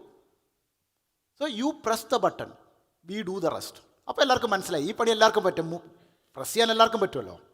So you develop your customer. Otherwise ടെക്നിക്കലായ പലർക്കും എടുക്കാൻ പറ്റില്ല. ഐപോഡിൻ്റെ ഇൻട്രൊഡക്ഷനാണ് ശരിക്കും പറഞ്ഞാൽ ആപ്പിളിനെ റെവല്യൂഷണൈസ് ചെയ്യുന്നത്. Mac obviously. ഐപോഡ് വരുന്ന ഒരു കാലത്തെക്കുറിച്ച് നിങ്ങൾ ചിന്തിച്ച് നോക്കിയാലേ, സോണിയുടെ വാക്മാൻ മാത്രമായിരുന്നു അന്നുണ്ടായിരുന്നത്. ഒരു 14 പാട്ട് പോക്കറ്റിലിട്ട് കൊണ്ടുകൂടെ നടക്കാവുന്ന ഒരു കാലം. എത്ര പേർക്ക് ഇവിടെ ഇരിക്കുന്ന എത്ര പേർക്ക് ഈ കാലം ഓർമ്മയുണ്ടെന്ന് എനിക്കറിയാം. I think everybody knows because it's not a very young old. അപ്പോൾ ഈ 14 പാട്ട് മാത്രം കേൾക്കാവുന്ന ഒരു ബാക്ക്മാൻ പോക്കറ്റിലിട്ട് നടന്നുകൊണ്ടിരുന്ന ഒരു ലോകത്തോട് ആപ്പിൾ, ഇത് ഭയങ്കര ടെക്നോളജിക്കലി ഭയങ്കര ഡിഫറൻ്റ് ആയൊരു പ്രൊഡക്റ്റാണ്. കാരണം ഇതിനകത്ത് കുറേ റെവല്യൂഷൻ നടക്കുന്നുണ്ട്. ഇതിൻ്റെ സൈസ്, നിങ്ങൾ സോണിയുടെ വാക്മാനും compare to this thing is a totally big revolution. പക്ഷേ ഈ പരസ്യം നോക്കുക, ഇതിനകത്ത് പരസ്യത്തിൽ ഇവർ ടെക്നോളജി പറയുന്നില്ല, ഒരു സാങ്കേതിക സാധനവും പറയുന്നില്ല. ദേ are talking about 100 songs in your pocket. 14 പാട്ട് കൊണ്ടാവുന്ന സോണിയെ ഓവർകം ചെയ്യാൻ ഏറ്റവും എളുപ്പമുള്ള മാർഗം അവരുടെ ഫങ്ഷണൽ ബെനഫിറ്റ് ഡിഫൈൻ ചെയ്യുക എന്നുള്ളതായിരുന്നു. എന്താണ് നിങ്ങളുടെ കസ്റ്റമറുടെ ഫങ്ഷണൽ ബെനഫിറ്റ്?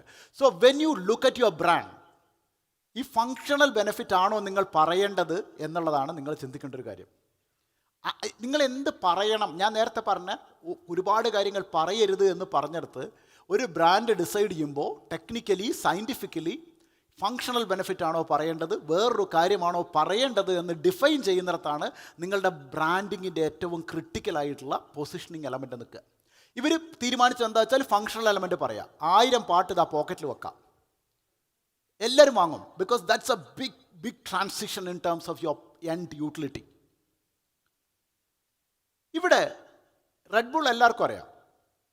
റെഡ് ബുള്ള് പരസ്യം ചെയ്യാതെ ബ്രാൻഡ് ചെയ്യുന്ന ഒരു കമ്പനിയാണ്. റെഡ് ബുൾ എന്താ ചെയ്യാന്ന് വെച്ചാൽ, നിങ്ങൾക്ക് റെഡ് ബുള്ളിൻ്റെ ഏറ്റവും വൈറലായ പരസ്യം ഓർമ്മയുള്ള ആളുകൾക്ക് ഈ പരസ്യം നിങ്ങൾക്ക് വീട്ടിൽ പോയിട്ട് കാണുകയും ചെയ്യാം. ഒരാളെ സ്പേസിൽ കൊണ്ടുപോയിട്ട് താഴേക്ക് എടുത്തിട്ട് എന്നിട്ട് BBC ലൈവ് കൊടുത്തു. Millions of people are watching one idiot jumping from space to the earth without anything. And ശ്വാസം അടക്കി പിടിച്ച് നിൽക്കുകയാണ്. ഇയാളുടെ പാരച്യൂട്ട് മറ്റേ തീർന്നില്ല, കഴിഞ്ഞ് with the first time one idiot is jumping from space to the earth. അയാളിങ്ങനെ ചാടുമ്പോൾ full time and finally what happens, ഒരു സ്പേസിലെത്തുമ്പോൾ അയാളുടെ പാരഷൂട്ട് തുറക്കും. Red Bull. ആരും മനസ്സിലാക്കാതെ നിങ്ങളുടെ സൈക്കോളജിക്കലി നിങ്ങൾ അതിനോട് അഡിക്റ്റാണ്. ഞാൻ അങ്ങനെ എനിക്ക് ഈ പാരഷൂട്ട് എന്നുള്ളത് എനിക്ക് ഇത്തരം എനർജി കിട്ടണമെന്നുണ്ടെങ്കിൽ ഞാൻ റെഡ് ബുൾ കഴിച്ചാൽ മതി. റെഡ് ബുൾ അല്ലാത്ത എത്രയോ സൊല്യൂഷൻസ് ഉണ്ട് എനർജി കിട്ടാൻ. റെഡ് ബുൾ കഴിച്ചുകൊണ്ട് എനർജി കിട്ടും എന്നുള്ളത് നമ്മൾ നേടുന്ന. അവിടെ എന്തുകൊണ്ടാണെന്ന് വെച്ചാൽ ഒരു ഫങ്ഷണൽ ബെനിഫിറ്റ് വെച്ചിട്ട് അത് വിൽക്കാൻ പറ്റില്ല. നിങ്ങൾ റെഡ് ബുള്ളിന് ഒരു എക്സാമ്പിളാണ്. ഫങ്ഷണൽ ബെനിഫിറ്റ് ആയിരുന്നെങ്കിൽ എന്താ സംഭവിക്കുക? നിങ്ങൾ വിശന്നിരിക്കുമ്പം ഒരു റെഡ് ബുൾ കഴിക്കുക, നിങ്ങൾ പറക്കും എന്നായിരുന്നുവെങ്കിൽ അത് വർക്കാവില്ല. കാരണം ഒരിക്കലും അത് അത്തരത്തിലുള്ള ഇമ്പാക്റ്റ് ആ പ്രൊഡക്റ്റിന് തരാൻ പറ്റില്ല. ഇവരെന്താ ചെയ്യുന്നത് വെച്ചാൽ ഇവരതിൻ്റെ ഇമോഷണൽ ബെനിഫിറ്റിലൂടെ ഡ്രൈവ് ചെയ്യാണ്. They associate with something that is adventurous. So this is a method by which you are connecting your brand to your audience through emotional benefit.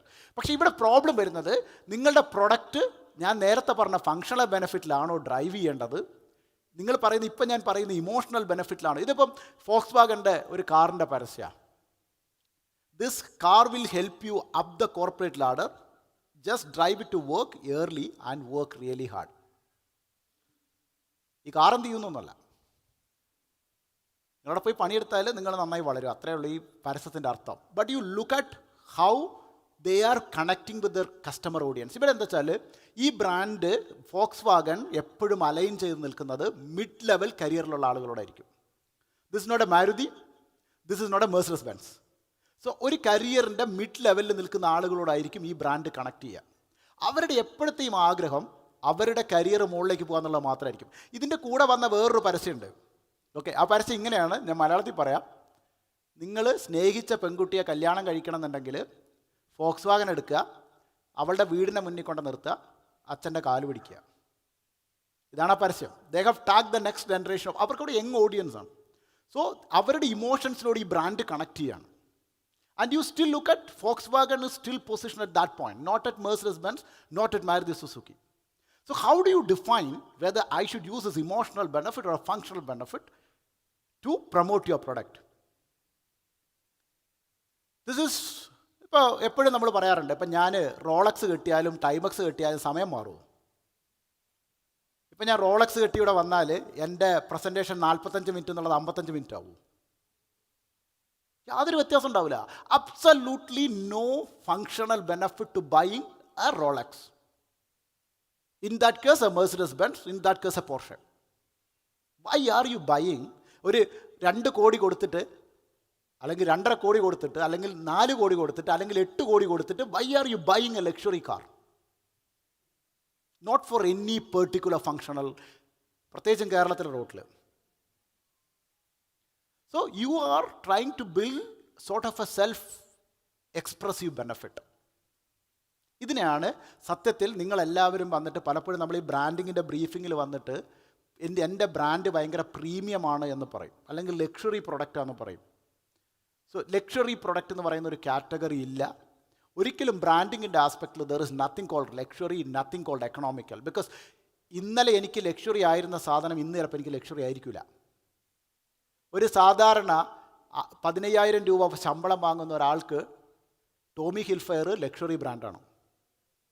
Our Luis ബട്ടനെ കുറിച്ച് കേട്ടിട്ട് പോലും ഉണ്ടാവില്ല, അവർ അർമാനിയെക്കുറിച്ച് കേട്ടിട്ട് പോലും ഉണ്ടാവില്ല. ഫോർഗെറ്റ് അബൌട്ട്, അവർക്ക് ആ ബ്രാൻഡ് അറിയില്ല. സോ അവർക്ക് അവിടെ വേണ്ടത്, അവരെ ലക്ഷറി എന്ന് പറയുന്നത് അവരുടെ സെൽഫ് ഇമേജിനെ എക്സ്പ്രസ് ചെയ്യാൻ പറ്റുന്ന ഒരു പ്രൊഡക്റ്റ് കാറ്റഗറിയിൽ എന്തിനേയും അവർ ലക്ഷറി പ്രൊഡക്റ്റ് എന്ന് വിളിക്കും. So don't define any of your product as A luxury brand, premium brand, etcetera. What is the purpose of your brand? നിങ്ങളുടെ കസ്റ്റമർ നിങ്ങളുടെ പ്രൊഡക്റ്റ് വാങ്ങുന്നത് ഞാൻ നേരത്തെ പറഞ്ഞ പോലെ റോളക്സ് കയ്യിൽ കെട്ടാൻ മാത്രമാണോ എന്നുള്ളതാണ് നിങ്ങൾ ചിന്തിക്കേണ്ടത്. റോളക്സ് കയ്യിൽ കെട്ടുന്ന സമയം മാറില്ല എന്നുള്ളത് യു ഷുഡ് റിമെമ്പർ. അതിന് ഏറ്റവും എളുപ്പമുള്ള മാർഗം എന്ന രീതിയിലാണ് റോളക്സ് എപ്പോഴും ഗോൾഫേഴ്സിനെയാണ് ബ്രാൻഡ് അംബാസഡറായിട്ട് യൂസ് ചെയ്യുക. ഗോൾഫ് ഒരു മനുഷ്യൻ കാണാത്ത സാധനമാണ്. ഇവിടെ ഇരിക്കുന്നതിൽ എത്ര പേര് ഗോൾഫ് കണ്ടിട്ടുണ്ടാവും? ഒരു ഗോൾഫിൻ്റെ ഫുള്ള് ഗ്രാൻഡ് സ്ലാം കാണാൻ പറ്റുന്ന ഒരാൾ പോലും എനിക്കറിയില്ല. എല്ലാ ഹോളും നിരന്തരമായിരുന്ന് കണ്ട എത്ര പേരുണ്ടാവും?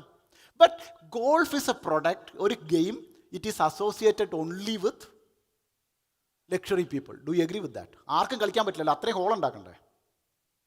ഒരു ഗോൾഫ് കോഴ്സ് ഉണ്ടാക്കുക എന്ന് പറയുന്നത് വെരി ഡിഫിക്കൽട്ട്. ഒരു ക്രിക്കറ്റ് നമുക്ക് എവിടെ വേണമെങ്കിലും കളിക്കാം, ഈ റൂമിൽ വേണമെങ്കിൽ ക്രിക്കറ്റ് കളിക്കാം. ഗോൾഫ് ഒരിക്കലും നടക്കില്ല. അതുകൊണ്ട് ഗോൾഫിൻ്റെ ഒരു എലവേറ്റഡ് പൊസിഷൻ ഉണ്ട്. ആ എലവേറ്റഡ് പൊസിഷനിലെ ഏറ്റവും ബെസ്റ്റ് ആളുകളെയാണ് എപ്പോഴും നമ്മൾ എന്തിൽ യൂസ് ചെയ്യുക? ഈ റോളക്സ് പോലെയുള്ള വാച്ചുകൾ യൂസ് ചെയ്യുക. So this is a kind of connects that we are building. പിന്നെയുള്ളത് നമ്മൾ ഈ പറയുന്ന ഒരു ബ്രാൻഡ് ലോയൽറ്റി. ഇപ്പം നമ്മൾ പറയുന്നത് എന്തിനാണ് നമ്മൾ അപ്പോൾ ഇത്തരത്തിലുള്ള ഓരോ community building. So I can take too much of a time too, because it's a very long topic. I can talk maybe ഒരു 5 hours I can easily talk on the subject because I am enjoying this. That's it. അപ്പോൾ ഈ നിങ്ങൾ ഓരോ കൈൻഡിലും എങ്ങനെയാണ് നിങ്ങളുടെ perceived quality build ചെയ്യുക എന്നുള്ളതും, ആ പെർസീവ്ഡ് ക്വാളിറ്റി ബിൽഡ് ചെയ്തിട്ട് ആ ബ്രാൻഡിനെ ഒരു റിച്വലായിട്ട് നിങ്ങൾക്ക് കൊണ്ടുപോകാനും പറ്റിയാൽ ഇൻ എഫക്റ്റിൽ യുവർ ബ്രാൻഡ് വിൽ ഓട്ടോമാറ്റിക്കലി അപ്പോൾ ഇതിൽ ഫങ്ഷണൽ ബെനിഫിറ്റ് ആണോ ഇമോഷണൽ സെൽഫ് ബെനിഫിറ്റ്, ഏത് ബെനിഫിറ്റിനെയാണ് നിങ്ങൾ കമ്മ്യൂണിക്കേറ്റ് ചെയ്യാൻ പറ്റും? അപ്പോൾ ഇത് ഞാനിതിൻ്റെ നെക്സ്റ്റ് സെഗ്മെൻറ്റിലേക്ക് പോകുന്നില്ല. Taking it to much of time and duration, because I believe that my time is up. Is it? Ayo, okay. So whatever it is, I'll answer your questions if we have little time, because if I'm going to the next segment, it takes maybe another 30-40 minutes. I was talking about how this, but in effect, if you ask me what is the science and soul of a brand, it is creating a ritual and communicating it by understanding what is your brand to communicate to end audience. Is it an emotional benefit? Is it a functional benefit? Is it anything else? So I am open to our audience. Any number of questions I can try answer you. Anybody has any questions, will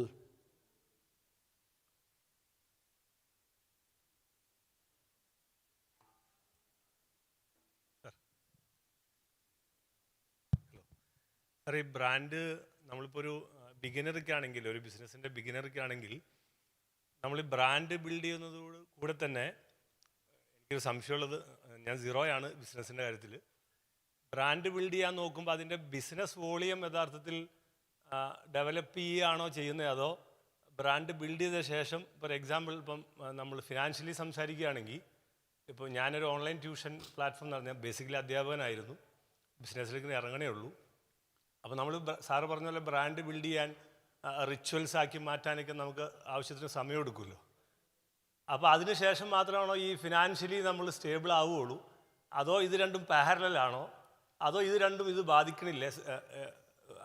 ഒരു ഡൗട്ടുണ്ട്. അതിൽ ഞാൻ ഈ ചോദ്യത്തിനുള്ള ഏറ്റവും സിമ്പിളായ answer ഞാൻ പറയാം. എപ്പോഴാണ് ഒരു ബ്രാൻഡ് ബിൽഡ് ചെയ്യേണ്ടത്? എപ്പോഴാണോ ഫൗണ്ടർ അല്ലാത്ത ആദ്യത്തെ ആൾ കമ്പനിയിൽ ജോയിൻ ചെയ്യുന്നത്, അപ്പോഴാണ് ബ്രാൻഡ് ക്രിയേറ്റ് ചെയ്യേണ്ടത്. ഓക്കെ, അതിൻ്റെ കാരണം ഞാൻ പറയാം. ഫൗണ്ടറുടെ ഉള്ളിലൊരു ബ്രാൻഡ് ഉണ്ട്. ഓക്കെ, ഫൗണ്ടറുടെ ഉള്ളിൽ വളരെ കൃത്യമായിട്ട് ആ ബ്രാൻഡ് ഉണ്ടാവും. പക്ഷേ രണ്ടാമത്തെ ആൾ ഒരു ഔട്ട്സൈഡറാണ്. അയാളോട് നിങ്ങൾ ഈ ബ്രാൻഡ് എങ്ങനെ കമ്മ്യൂണിക്കേറ്റ് ചെയ്യും? അവിടെയാണ് ബ്രാൻഡിങ്ങിൻ്റെ ആക്ച്വൽ പ്രോബ്ലം തുടങ്ങുന്നത്. അവിടെയാണ് നിങ്ങൾക്കൊരു ലോഗോ ആവശ്യം വരുന്നത്. അപ്പം നിങ്ങൾ രണ്ടാമത്തെ ആൾ വന്നു, നിങ്ങളുടെ എംപ്ലോയീസിനിടയിലാണ് എപ്പോഴും ഫസ്റ്റ് ബ്രാൻഡ് ചെയ്യേണ്ടത്. നിങ്ങളുടെ എംപ്ലോയീസിനിടയിൽ ബ്രാൻഡ് ചെയ്തൊരു ബ്രാൻഡിന് മാത്രമേ പുറത്തേക്ക് പോകാൻ പറ്റുള്ളൂ. അപ്പോൾ ഫസ്റ്റത്തെ സ്റ്റാഫ് വരുമ്പോൾ നിങ്ങൾ പറയുന്നിടത്ത് ബ്രാൻഡിങ് സ്റ്റാർട്ട് ചെയ്യുന്നുണ്ട്. നിങ്ങളറിയാതെ നിങ്ങൾ ഈ ബ്രാൻഡിങ്ങിനെ കുറിച്ച് തെറ്റിദ്ധരിക്കുന്നതുകൊണ്ടാണ് ബ്രാൻഡിങ് എപ്പോൾ തുടങ്ങണമെന്ന ചോദ്യവും, അല്ലെങ്കിൽ അത് ഇന്ന സ്ഥാനത്ത് വേണോ എന്നുള്ള ചോദ്യം വരുന്നത്. രണ്ടാമത്തെ ആൾ വരുമ്പോൾ ശരിക്കും പറഞ്ഞാൽ ബ്രാൻഡിങ് സ്റ്റാർട്ട് ചെയ്യുന്നുണ്ട്. അത് 3 ആളോ 4 ആളോ ആയിക്കഴിഞ്ഞാൽ നിങ്ങൾക്കൊരു കമ്പനിയിൽ നിന്ന് നിങ്ങളത് അപ്പം നിങ്ങൾ ബ്രാൻഡ് കമ്മ്യൂണിക്കേറ്റ് ചെയ്യുക ഫൗണ്ടർ സംസാരിച്ചിട്ടായിരിക്കും. ഇപ്പോൾ എൻ്റെ ഓഫീസിൽ 10 പേരാണെങ്കിൽ ഈ 10 പേരോട് എനിക്ക് ഡയറക്റ്റ്ലി ഇമോഷണലി സംസാരിക്കാം. സപ്പോസ് എനിക്കൊരു 25 ഓഫീസ് ഉണ്ടെങ്കിൽ ആസ് എ ഫൗണ്ടർ എനിക്ക് പോകാൻ പറ്റില്ല. അപ്പോൾ ഇവരോട് കമ്മ്യൂണിക്കേറ്റ് ചെയ്യുന്ന മെറ്റീരിയൽസിലാണ് ആദ്യത്തെ ബ്രാൻഡ് ഫോർമേഷൻ നടക്കുക. പിന്നെ ഇവർ നിങ്ങളുടെ ബ്രാൻഡ് കമ്മ്യൂണിക്കേറ്റ് ചെയ്യേണ്ടി വരും. അപ്പോൾ എന്ത് സംഭവിക്കും? അവർക്ക് കമ്മ്യൂണിക്കേറ്റ് ചെയ്യാനുള്ള മെറ്റീരിയൽ കൊടുക്കും. So branding is an inherent process. ഒരു ഫൗണ്ടർ എപ്പം അതിൻ്റെ ബിസിനസ്സിലേക്ക് വേറെ ആളുകളെ ആഡ് ചെയ്യുന്നു, ആ പോയിൻ്റ് മുതൽ നിങ്ങൾ ഈ റിച്വൽസ് സ്റ്റാർട്ട് ചെയ്യുന്നുണ്ട്. ഓക്കെ, അത് നിങ്ങൾ ലേറ്റ് ആക്കുമ്പോൾ ഒറ്റ പ്രശ്നം എന്താ വെച്ചാൽ, അത് തുടക്കത്തിൽ തന്നെ ക്ലിയർ ആയിട്ട് ബിൽഡ് ചെയ്ത് പോയാലുള്ള ഗുണം, ഈ കമ്മ്യൂണിക്കേഷൻ ചാനലുകൾ എളുപ്പമാവും, നിങ്ങളുടെ സ്കെയിലപ്പ് എളുപ്പമാവും, നിങ്ങളുടെ ഇൻറ്റേർണൽ കമ്മ്യൂണിക്കേഷൻ എളുപ്പമാവും. So automatically branding is not about customer acquisition, it is about building your principles of your brand. ഈ സെയിൽസ് പീപ്പിൾ എന്താ സംസാരിക്കുന്നത്? Your brand. When you hire the first sales person, ഇയാൾ പറയുന്ന സാധനമാണ് നിങ്ങളുടെ ബ്രാൻഡ്. അൺഫോർച്ചുനേറ്റ്ലി നിങ്ങളുടെ ബ്രാൻഡിനെ നിങ്ങളുടെ കസ്റ്റമറിലേക്ക് കൊണ്ടുപോകുന്നതിൽ ഏറ്റവും കൂടുതൽ റോള് വഹിക്കുന്ന സെയിൽസ് പീപ്പിളാണ്. You have 10 sales people, you have 10 brand custodians. അപ്പോൾ അതുകൊണ്ട് നിങ്ങളുടെ ബ്രാൻഡിങ് ഓട്ടോമാറ്റിക്കലി പാരലലി പോയിക്കൊണ്ടിരിക്കും. ഇനി ക്വസ്റ്റ്യൻ വരുന്നത്, ഇതിനെ കൂടുതൽ ആളുകളിലേക്ക് എത്തിക്കുന്നതാണോ ബ്രാൻഡ്? ഒരാളുകളിലേക്ക് എത്തിക്കാൻ പറ്റാതെ വലിയ ബ്രാൻഡുകൾ ഉണ്ടാവുന്നുണ്ട്. ഇപ്പോൾ ഇന്ത്യയിൽ 5 ക്ലയൻറ്റിനെ വേണ്ട 5 കസ്റ്റമർ അക്വയർ ചെയ്യുന്ന ബ്രാൻഡുകൾ ഉണ്ടാവും. ഫോർ എക്സാമ്പിൾ നമ്മളിപ്പോൾ ഒരു ഓയിൽ ആൻഡ് ഗ്യാസ് ഇൻഡസ്ട്രി എടുക്കാം. അവിടുത്തെ മൈനിങ് പ്രോസസ്സിലേക്ക് പെയിൻറ്റ് വിൽക്കുന്ന ആക്സോ നോവലിൻ്റെ ഇൻ്റർനാഷണൽ പോലുള്ള ബ്രാൻഡുകൾ നിങ്ങളൊന്ന് എക്സാമ്പിളായിട്ട് എടുത്ത് നോക്ക്. അവർക്ക് ആകെയുള്ളത് 5 ക്ലയൻറ്റാണ്. ഈ ഓയിൽ ആൻഡ് മൈൻ നടത്തുന്ന അദാനി ഗ്രൂപ്പോ റിലയൻസോ ഇന്ത്യ ഗവൺമെൻറ്റിൻ്റെ 2-3 മൈനിങ് കമ്പനി മാത്രമേ അവർക്ക് ക്ലയൻ്റ് ആയിട്ടുള്ളൂ. Still they are doing branding. അവർ അഡ്വർടൈസ്മെൻറ്റ് ചെയ്യുന്നുണ്ടാവില്ല, പക്ഷേ അവരുടെ ബ്രാൻഡിങ് കൃത്യമായി നടത്തിപ്പോകുന്നുണ്ട്. So branding is an inherent process that happens along with you. നിങ്ങളത് കറക്റ്റായിട്ടാണോ റോങ് ആയിട്ടാണോ ചെയ്യുന്നത് എന്നുള്ളത് മാത്രമാണ് പ്രശ്നം. Okay, so you should have from day 1 or day 2 when you are the first employee start, you should be in concern and awareness about your brand എന്നേ ഞാൻ പറയുള്ളൂ.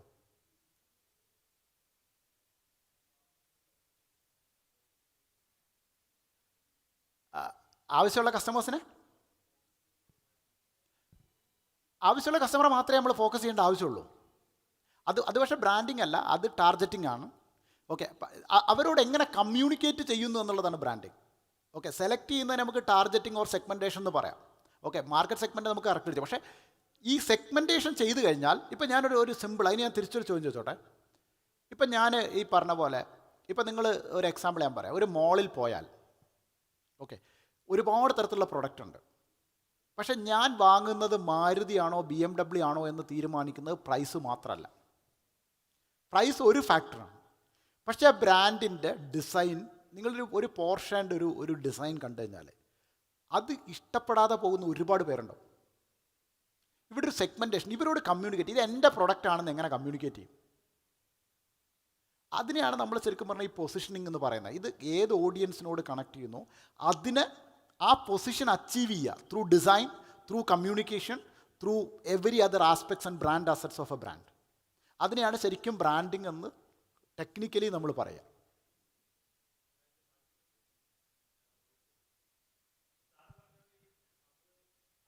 ഫൗണ്ടർ നമ്മൾ സ്വാഭാവികമായിട്ട് സാറ് പറഞ്ഞ നമ്മുടെ സ്റ്റാഫിനോടും ബാക്കിയുള്ളവരോട് സംസാരിക്കുന്നുണ്ട്. ഇപ്പോൾ എൻ്റെ ഒരു പേഴ്സണൽ മാറ്റർ പറയുകയാണെങ്കിൽ, പക്ഷേ ഈ ബ്രാൻഡിങ് എന്ന് വിചാരിക്കുമ്പോൾ നമ്മുടെ മനസ്സിലുള്ളത് അറിയില്ലായ്മ കൊണ്ടായിരിക്കാം, പോസ്റ്ററുകൾ, ക്രിയേറ്റീവ്സുകൾ.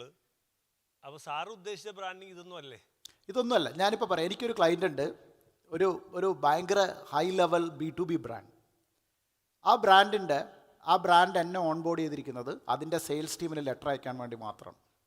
Can you imagine? once or twice they call me to write a letter to its sales team.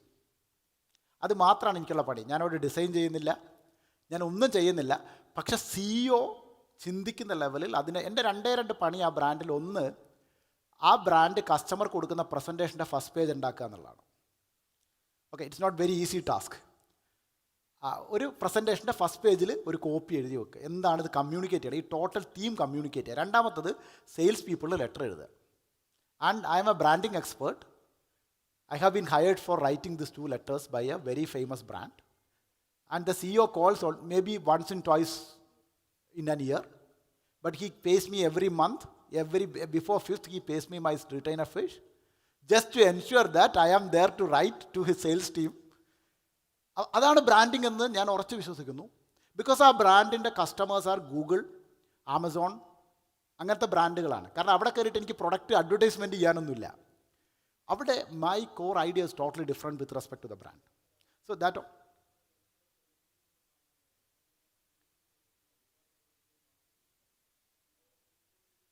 ഒരു മൈക്ക് കൊടുക്കുമോ?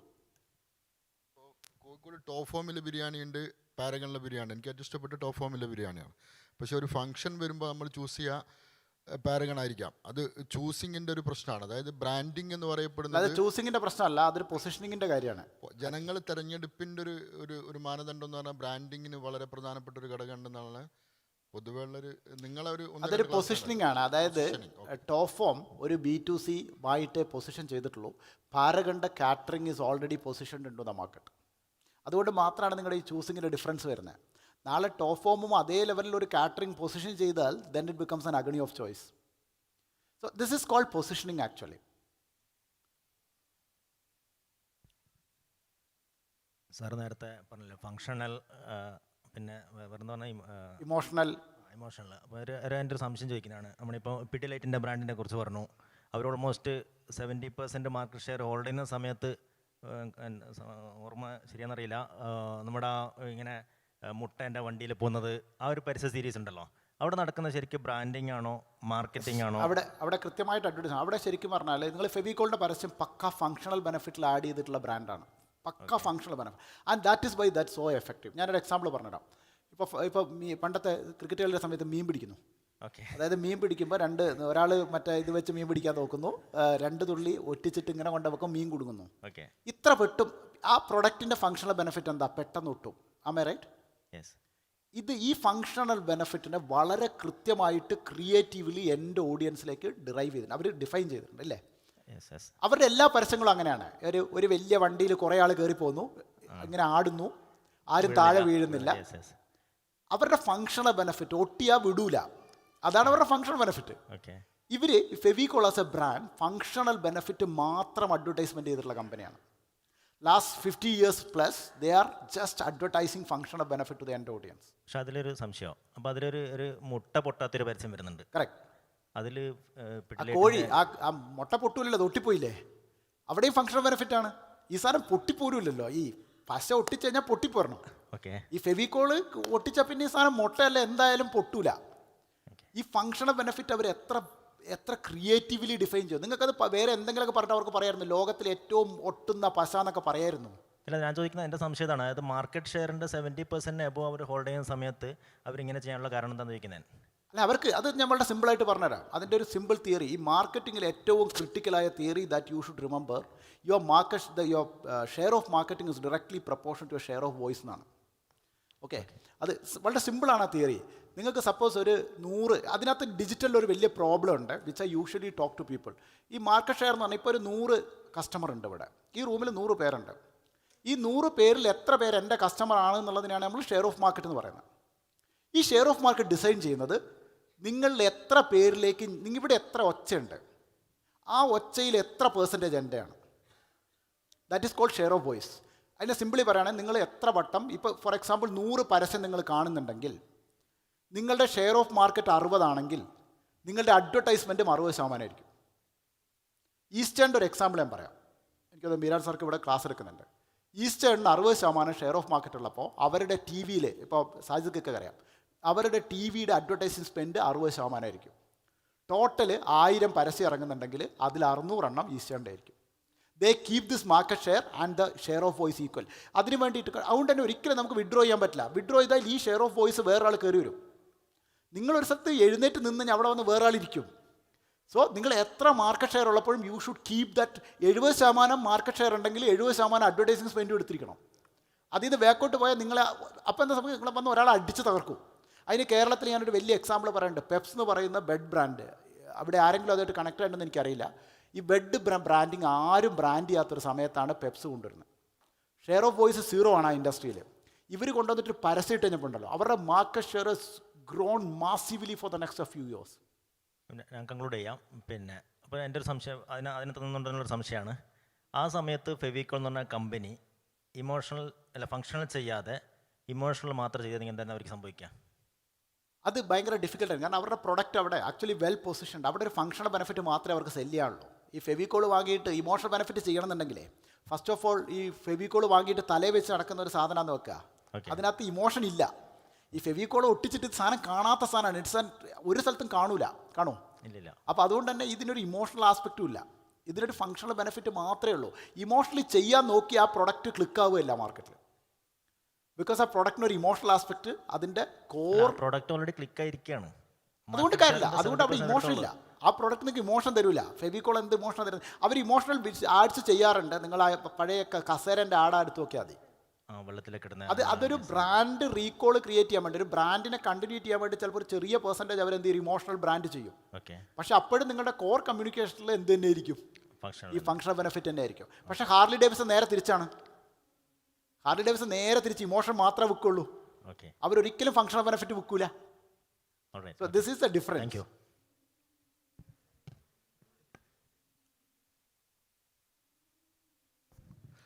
First of all congratulation.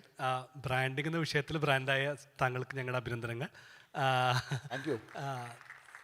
എനിക്ക് ക്വസ്റ്റ്യൻ ചോദിക്കുന്നത്, നമ്മളിപ്പോൾ ബ്രാൻഡിങ് ഇൻസ്റ്റിറ്റ്യൂഷനാണോ അല്ല അതിൻ്റെ പ്രോഡക്റ്റ് MD അല്ലെങ്കിൽ ലീഡർഷിപ്പ് വ്യക്തികൾ ബ്രാൻഡ് ചെയ്തുകൊണ്ടും അതേപോലെ ആ പ്രോസസ്സ് അല്ലെങ്കിൽ പ്രോഡക്റ്റിനെ ബ്രാൻഡ് ചെയ്തുകൊണ്ടുണ്ട്. സർവീസ് സെക്ടറിലുണ്ട്, ഇതിലുണ്ട്. അപ്പോൾ അങ്ങനെ വരുമ്പോൾ വ്യക്തി ബ്രാൻഡ് ചെയ്യുമ്പോൾ ഉണ്ടാകുന്ന ദോഷം എന്താണ്? വ്യക്തിയെ ബ്രാൻഡ് ചെയ്തുകൊണ്ട് സ്ഥാപനം വളർത്തണോ അല്ല പ്രോസസ്സിനെ, ആ പ്രോഡക്റ്റ് അവർ കൊടുക്കുന്ന സർവീസിനെ ബ്രാൻഡ് ചെയ്യണോ? ഈ കോൺട്രാഡിക്ഷൻ ഇവിടെ കുറേ കാലമായിട്ട് നടക്കുന്നുണ്ടല്ലോ. അപ്പോൾ ചില ആളുകൾ രണ്ടും ചെയ്യുന്നുണ്ട്. ഈ കോൺട്രഡിക്ഷൻ സത്യത്തിൽ ഒരുപാട് സ്ഥലത്ത് നിന്ന് ഈ ചോദ്യം ഇപ്പോൾ എനിക്ക് വരുന്നത് ഞാൻ കണ്ടിട്ടുണ്ട്. കാരണം വെച്ചാൽ ഈ പേഴ്സണൽ ബ്രാൻഡിങ് ഒരു പുതിയ സാധനമല്ല. ഓക്കെ, കാരണം വിജയമല്യാണ് ഒരു പക്ഷേ ഇന്ത്യ കണ്ട ഏറ്റവും വലിയ പേഴ്സണൽ ബ്രാൻഡ്. ഇതിൽ വിജയ് മല്യൻ്റെ എക്സാമ്പിൾ വെച്ചിട്ട് എനിക്കത് കറക്റ്റായിട്ട് ഡിഫൈൻ ചെയ്ത് തരാൻ പറ്റും. കാരണം അത് സോഷ്യൽ മീഡിയ ഇല്ലാത്തിരുന്ന സമയത്താണ് വിജയ് മല്യ വരുന്നത്. ഇപ്പോൾ വിജയ് മല്യ അന്ന് അവരുടെ ബീവറേജ് യുണൈറ്റഡ് ബീവറേജസിൻ്റെ കലണ്ടർ വെച്ചിട്ട് കുറേ കലണ്ടർ വെച്ചെടുക്കും. അയാൾ യുണൈറ്റഡ് ബീവറേജസിൻ്റെ അത് കലണ്ടർ വെച്ചത് ഒരു കാര്യമാണ്. ആക്ച്വലി അതിൻ്റെ സ്റ്റോറി വേറൊന്നാണ്. ഈ യുണൈറ്റഡ് ബീവറേജസിൻ്റെ ചെയർമാൻ സ്ഥാനത്തേക്ക് വളരെ ചെറുപ്പത്തിൽ വന്ന ആളാണ് വിജയ് മല്യ.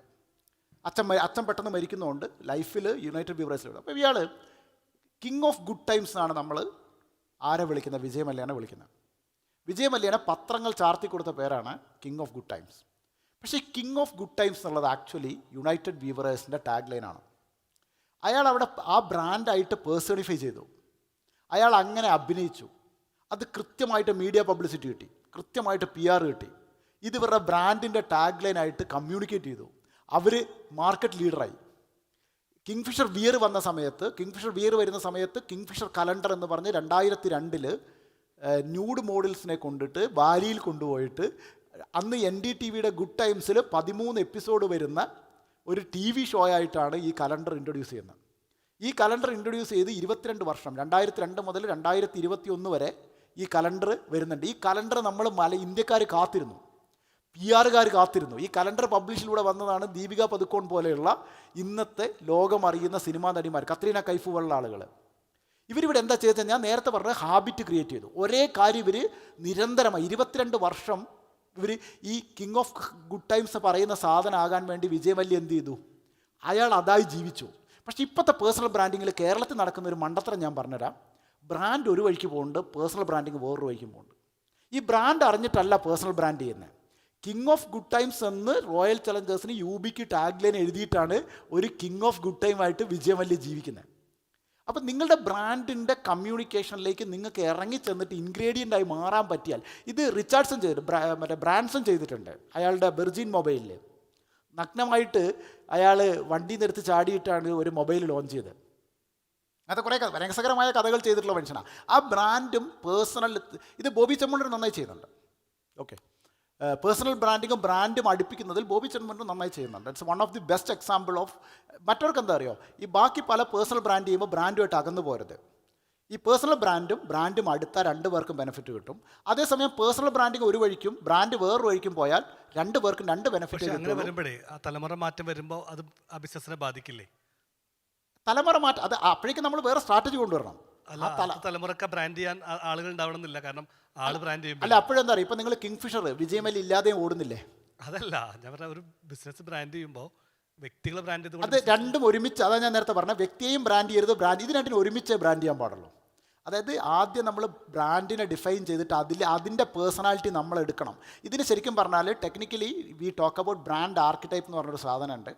ഈ ബ്രാൻഡ് ആർക്കിടൈപ്പ് ഡിഫൈൻ ചെയ്യുമ്പം ഈ ആർക്കിടൈപ്പ് ഏതാണെന്ന് ആദ്യം ഡിഫൈൻ ചെയ്തിട്ട് ആ ആർക്കിടൈപ്പിൻ്റെ സ്വഭാവത്തിലേക്ക് നമ്മൾ കൺവേർട്ട് ആവുകയാണ് ഇതിൽ ശരിക്കും ചെയ്യേണ്ട മെത്തേഡ്. ഈ ബ്രാൻഡ് ആർക്കിടൈപ്പിൽ നമ്മൾ ബിഹേവ് ചെയ്തോണം. Brand archetype is a personality of a brand. Thank you sir. ഒരു ബിസിനസ് ജേർണിയിൽ നമുക്ക് എപ്പോഴും we are faced with constraints. അപ്പോൾ ബ്രാൻഡിങ്ങിൻ്റെ കാര്യത്തിൽ വരുമ്പം what are the constraints to be respected at each stage of the business journey? For example, ഒരു pre-revenue stage ഒക്കെ ആണെങ്കിൽ there's no point investing. ഇപ്പം when I wanted a logo for my company, I got quotations from 1,000 rupees to 4 lakhs.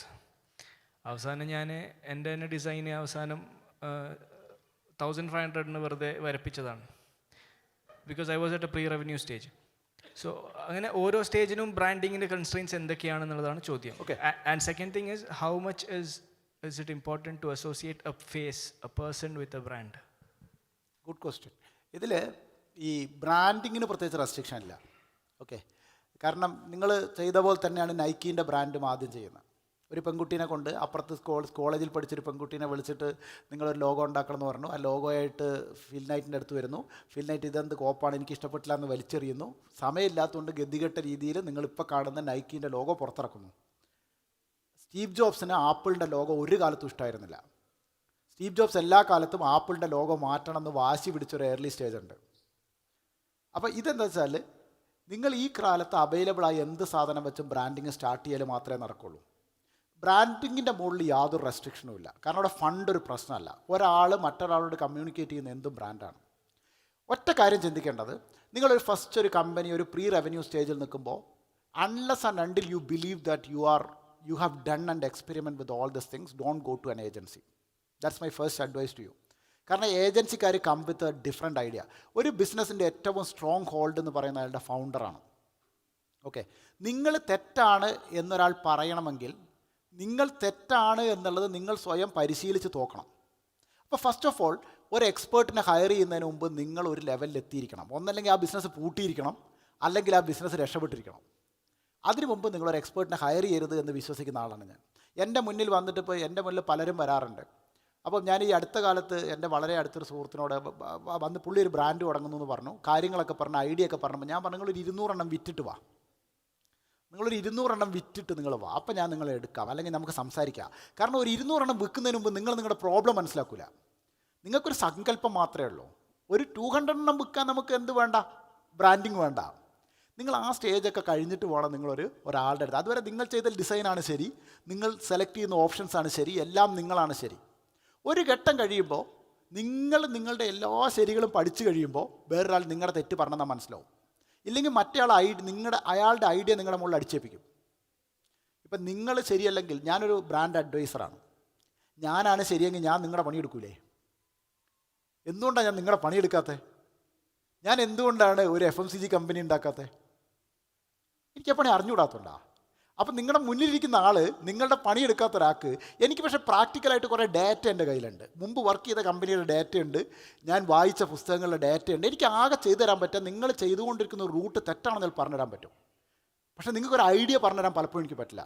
So when you go to a designing or branding, നിങ്ങൾ ആരുടെ അടുത്ത് പോയാലും കുഴപ്പമില്ല. പക്ഷേ അറ്റ് എ സ്റ്റേജ് നിങ്ങൾ rebrand ചെയ്യാൻ പോവുകയാണെങ്കിൽ there you need an advisor. നിങ്ങൾ എപ്പോഴാണോ ഒരു ബ്രാൻഡ് റീഡിസൈൻ ചെയ്യാൻ പോകുന്നത്, അവിടെ നിങ്ങൾ എക്സ്പേർട്ടിനെ മാത്രമേ ഹയർ ചെയ്യാൻ പാടുള്ളൂ. കാരണം അവിടെ ടെക്നിക്കലി 2 ചലഞ്ച് വരാനുണ്ട്. ഒന്ന്, നിങ്ങൾ റീബ്രാൻഡ് ചെയ്യുന്നത് എന്തിനാണ്? ഐദർ ഒരു ബിസിനസ് ലോസ് കൊണ്ടായിരിക്കാം, അല്ലെങ്കിൽ ഒരു ബിസിനസ് സ്കെയിലിങ്ങിന് വേണ്ടിയിട്ടായിരിക്കാം. സോ റീബ്രാൻഡ് ചെയ്യുന്നതിന് എന്തെങ്കിലും ഒരു കാരണമുണ്ട്. അപ്പോൾ അതിനെ സയൻറ്റിഫിക്കലി അപ്രോച്ച് ചെയ്യാവുന്ന ഒരാളെ മാത്രമേ നിങ്ങൾ റീബ്രാൻഡിങ് സ്റ്റേജിൽ അപ്രോച്ച് ചെയ്യാൻ പാടുള്ളൂ. ബ്രാൻഡിങ് സ്റ്റേജിൽ നിങ്ങൾ ആരെ അപ്രോച്ച് ചെയ്താലും ഒരു കുഴപ്പമില്ല. Nothing will happen to your brand unless and your brand is not there. Okay, പിന്നെ ഫണ്ട് ചെയ്യുന്നതിന് മുമ്പ്, സോ നിങ്ങൾ ഏർലി സ്റ്റേജിൽ ഒരു റെസ്ട്രിക്ഷനും ഇല്ല. Do whatever you think you are right, try to learn. അപ്പോൾ അതിൽ കുറേ മെത്തേഡ്സ് ഉണ്ട്, അത് നിങ്ങൾക്ക് അറിയുന്ന രീതിയിൽ അപ്ലൈ ചെയ്യുക. അതിനുവേണ്ടി നിങ്ങൾ പൈസ മുടക്കണം എന്ന് ഞാൻ പറയില്ല. പക്ഷേ there is no restriction in building a brand. ഞാനൊരു ബ്രാൻഡാണ്, എൻ്റെ ബ്രാൻഡ് നിങ്ങൾ അറിയുന്നതിന് എത്രയോ മുമ്പ് ഞാനൊരു ബ്രാൻഡാണ്. ഞാൻ ഇൻസ്റ്റാഗ്രാമിൽ എൻ്റെ ഫസ്റ്റ് വീഡിയോ ഇട്ടിട്ട് ഒരു വർഷമേ ആയിട്ടുള്ളൂ. അതിന് മുമ്പ് എനിക്ക് ഇൻസ്റ്റാഗ്രാം എന്താണെന്നറിയാം. 2014 കേരളത്തിൽ, ഒരു പക്ഷേ 2014 എൻ്റെ വീഡിയോ ആദ്യമായിട്ട് കേരളത്തിൽ വൈറലാവുന്നത്. 60 മില്യൺ ഇൻ 12 ഇയേഴ്സ് ബാക്ക്. അന്നതൊരു വലിയ നമ്പറാണ്. അന്ന് വൈറാലിറ്റി എന്താണെന്ന് കേരളം കണ്ടുവരുന്നൊരു സമയത്ത് കേരളത്തിൽ ഏറ്റവും കൂടുതൽ വൈറലായ ഒരു വീഡിയോ ഞാൻ ചെയ്തതാണെന്ന് ഞാൻ സന്തോഷത്തോടെ പറയാറുണ്ട്. അന്ന് വൈറാലിറ്റി ഉണ്ടാക്കാൻ ഞങ്ങൾക്ക് ഈ ഒരു അൽഗോരിതം അറിയില്ലായിരുന്നു. ഇന്നും എനിക്കൊരു അൽഗോരിതം അറിയില്ല. സോ ഞാൻ എൻ്റെ ടീമിനോട് ഞാൻ എപ്പോഴും പറയുന്ന കാര്യം, അൽഗോരിതത്തെ ബ്രേക്ക് ചെയ്യാൻ ശ്രമിക്കുക എന്നുള്ളത് മാത്രമാണ്. അൽഗോരിതത്തെ ഈസി ആയിട്ട് ബ്രേക്ക് ചെയ്യാൻ പറ്റും. ഇവർ നേരത്തെ എന്തൊക്കെ തിയറി നിങ്ങൾ ടെക്നിക്കൽ ടേം നിങ്ങൾ പറഞ്ഞാലും I believe I can break every one of them. അല്ലെങ്കിൽ ഒരു പാമ്പ് മാളത്തിൽ കയറുന്ന വൈറലാവില്ല. ഒരു അൽഗോരിതം വെച്ചിട്ടല്ല പാമ്പ് മാളത്തിൽ കയറുന്ന വീഡിയോ വൈറലാവുന്നത്, ആണോ? കേരളത്തിൽ ഏറ്റവും കൂടുതൽ വൈറലാവുന്ന ഒരു വീഡിയോ ആക്സിഡൻറ്റിൻ്റെ CCTV ക്യാമറയാണ്. നിങ്ങളെല്ലാവരും കണ്ടിട്ടുണ്ടാവും. ആക്സിഡൻറ്റിൻ്റെ CCTV ക്യാമറ വൈറലാവും. അവിടെ വീഡിയോ ക്വാളിറ്റി 0. അവിടെ എന്തെങ്കിലും വീഡിയോ ക്വാളിറ്റി ഉണ്ടോ? പാമ്പ് മാളത്തിൽ കയറുന്നതിന് എന്തെങ്കിലും വീഡിയോ ക്വാളിറ്റി ഉണ്ടോ?